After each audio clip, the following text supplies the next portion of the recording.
छत्रपती शिवाजी महाराज चौकातून लेंगरे रोडकडे जाणाऱ्या मार्गावर नो एंट्री असा फलक असताना सुद्धा तसेच विटा वाहतूक नियंत्रण कक्ष यांनी अनेक वेळा वाहनधारकांना सूचना देऊनही सदर दुचाकी आणि चारचाकी चालक नो एंट्रीमधूनच आपली वाहनं घेऊन जातात, तर काही ठिकाणी ट्रिपल सीट दुचाकीवरून भरधाव वेगाने जाताना दिसून येतात। या पार्श्वभूमीवर विटा उपविभागीय पोलीस अधिकारी विपुल पाटील यांनी दिलेल्या आदेशानुसार विटा वाहतूक नियंत्रण कक्ष अधिकारी सचिन माळी यांनी नो एंट्रीमधून जाणाऱ्या वाहनधारकांवर स्वतः रस्त्यावर उतरून कारवाईचा बडगा उगारला, तर वाहतूक नियंत्रण कक्ष पोलिसांनीही सहभाग घेत कारवाई केली।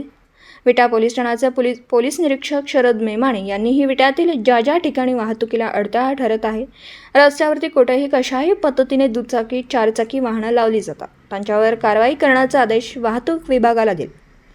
त्यामुळे विटा शहरात बुधवारी सायंकाळी 6 वाजल्यापासून कारवाईला विटा वाहतूक नियंत्रण कक्ष अधिकारी यांनी धडाकाच लावला आहे। त्यामुळे दुचाकी आणि चारचाकी चालकांची मात्र कारवाई दरम्यानच चांगलीच तारांबळ उडाली। यावेळी अल्पवयीन चालकांवरतीही कारवाई करत पालकांना समज देण्यात आला। नो एंट्रीतून इथून पुढे कोणतेही वाहन निदर्शनास आल्यास विटा वाहतूक नियंत्रण कक्ष कारवाई करणार असल्याचं सांगितलं। दिवसभरातील घडामोडींचा आढावा घेण्यासाठी पाहत रहा N24 मराठी न्यूज चॅनल।